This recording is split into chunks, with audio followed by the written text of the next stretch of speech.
Guys, welcome back to Prague International Chess Festival. It's round 5 and we're going to take a look at the gameplay between Indian prodigy Gukesh and chess number 1 David Navara. So Gukesh starts by playing c4, knight f6, knight c3, e5, e3, knight c6, queen b3, already very uncommon move and it's very rare to see it. I assume it's some kind of preparation, but again, right now I can't even say that white are basically any better. And again, it's just early opening. And here, knight d4. So the point is, if knight f4 is played, let's say queen f4, knight f4, whites are just simply up a whole pawn. But after knight d4, look, we're threatening to take this knight, and e takes, okay, not e takes d4 of course, because after knight d4, blacker, it's already equal, computer shows equal, but yeah. So knight d4, queen d3, trying to take this with the queen.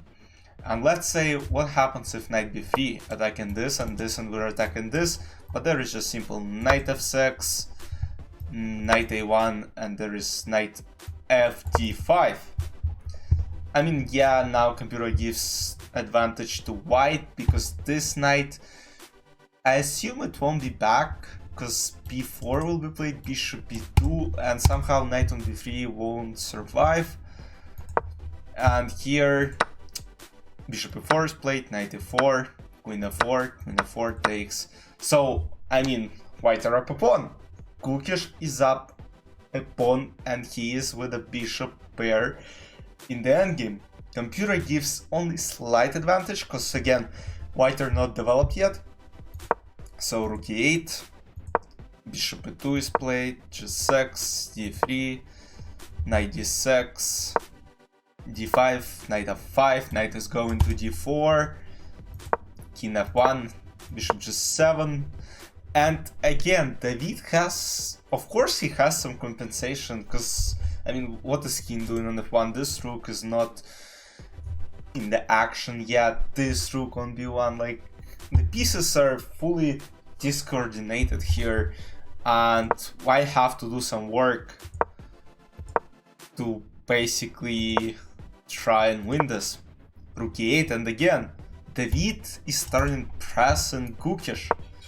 Bishop d1, c5, which is a mistake, not a huge mistake, but big mistake, and here computer gives almost decisive advantage to white, and after g4 takes, bishop g4, again no double pawns, two bishops, h5 is threatening.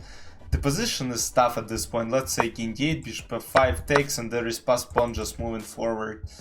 And I think black wouldn't have survived here, but Gukesh decided to play g4 first.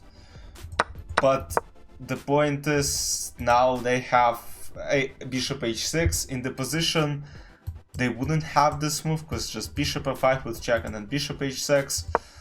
But again, Gukesh has a big advantage. Knight d4, b4, f5, bishop d1, knight e2 is a huge mistake, bishop e2, rook e2, and look, +3, and basically when I was looking at this position for the first time, I was like, no way Gukesh managed to lose this one.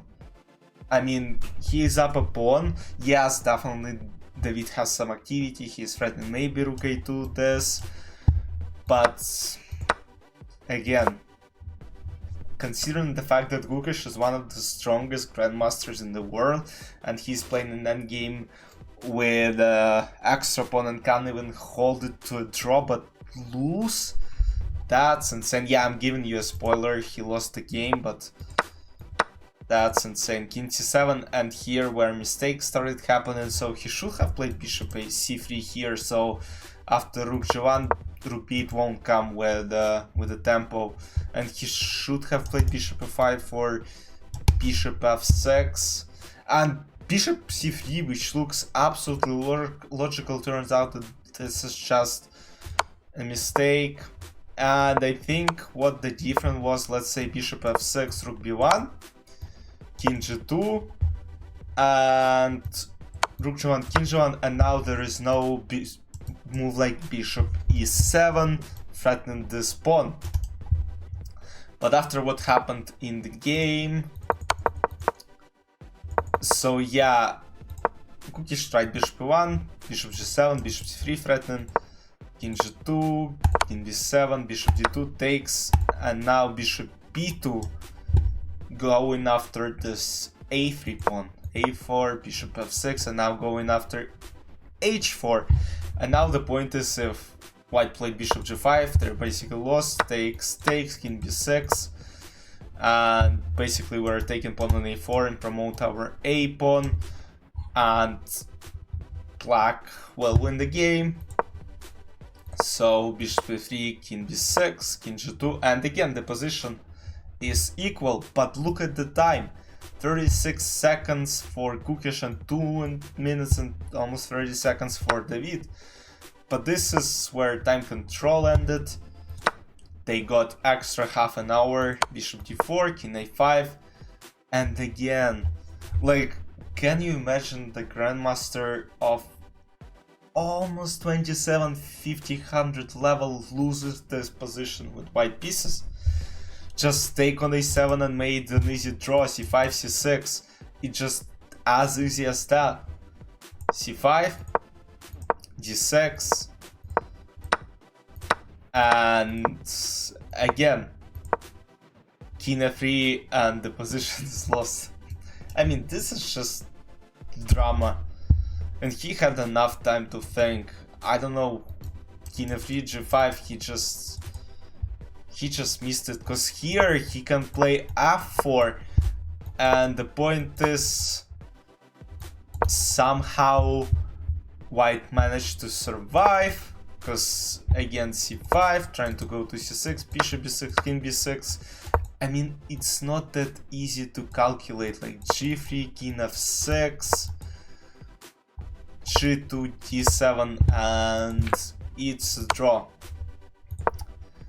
But here, king f3, g5, 2 passed pawns, d7, and after king d5, the position is lost now.